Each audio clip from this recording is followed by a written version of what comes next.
Is early extension something you struggle with?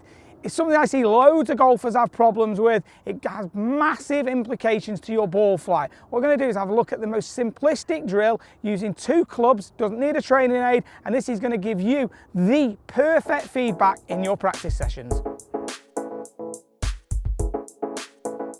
So early extension is when your pelvis here is from the top of the backswing, it is starting to move in towards the golf ball in this direction. So effectively is invading the space between you and the ball. So the hips either going forwards, the heels coming off the ground, and what it does is because the pelvis goes forwards, it raises upwards, and then what it makes you do is that your spine, instead of being more bent forwards, it straightens, and then the top of your back curves over, and that's when we see this handle raising upwards and we get contact issues on the face. So it's a thing that lots of people say, oh, I've seen early extension, what is it? I get causes for it. Now there's loads of different reasons for the causes of what can happen for it in people's swing, but the main thing is that when it does happen, the pelvis goes up and you'll always tend to see that the right heel's coming off the ground because you can't keep the right heel down and push forward and create any power in the golf swing. So what I'm going to do is have a look at a couple of the other reasons that can cause it, and then we're going to have a look at a really simple drill that you can put in place that will help you get rid of that early extension.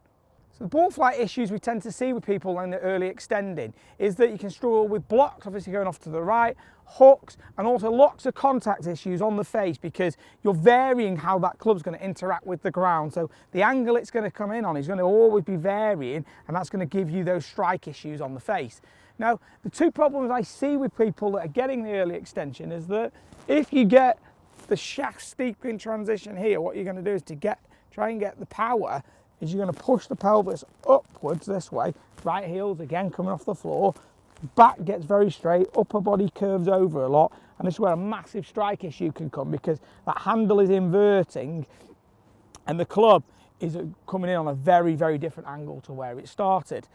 What we'd see, the other problem is that I see players who are from the top trying to create loads of power. So this is more associated to lots of juniors. When you back in the day, Tiger would say from the top of the backswing, turn the hips as hard as you can, get all of the power. Well, what you'd get is if that right heel turns, if these hips turn very early, this can't happen. So the heel comes up, the hips in the way, then it's got a bit of early extension here to get the arms back out. So the 2 different types of early extension, but they've both got the same problem, and the commonality in the 2 is that right heel's coming off the floor. So what we want to be able to try and do is in that transition, as you're making the move down, is to feel like you're pushing down through that right heel as you're separating. So once you're starting down from that top of the backswing, the left knee will go and this right heel's pushing and the thighs engage. So then at this point now, you can then rotate all the way through to the finish. So you can use the floor for the power. We're going to have a look at is got a wedge right here. Have a look at a really simple drill that you're going to be able to employ in order to be able to feel the ground, have a tangible feedback from that golf club, and this should help you know how you're going to use the floor, and most important of all, get rid of that early extension. It's got a really simple drill here using a wedge. Kind of this is going to be put under the heel. It's going to give you that tangible kinesthetic feedback that you know that you're pushing down through it when you're hitting the ball. So what we're going to do, find the address position here. First of all, making sure you've got the good distance from the ball. Get the club under the heel. Now what I like to do is do these when you're doing a drill like this, do it a bit slower to begin with so you can really start to feel it and engage it through the floor. You're not really bothered about how far the balls go in and things like that at this moment in time. You're really just trying to get that feeling. So I'll make a little practice move, feel it pushing down, and I'll do a very smooth, easy swing, a little bit slower than normal, trying to get the feel, pushing down, and then letting it slowly just come up at the end of the follow through.